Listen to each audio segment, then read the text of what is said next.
So I'm from Canada, Montreal, Canada. Today I had the pleasure of being a guest here at Iran Culinary Tours.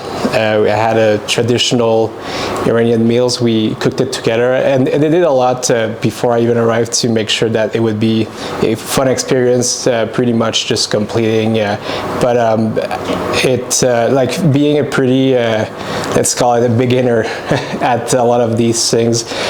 There was no judgment. There was a lot of help and guidance. It was very interesting, not just the cooking experience, but learning about each ingredient, each meal, the tradition therein, and the taste themselves. So yeah, I had a very good time. I think if you're in Shiraz, you should definitely plan a bit of time in your trip to come here and have a sense of the local cuisine, and like it's all part of the cultural experience of being here in Shiraz and even in Iran. So thank you very much for your hospitality. You were a great host, and I had a very lovely time and a lovelier meal.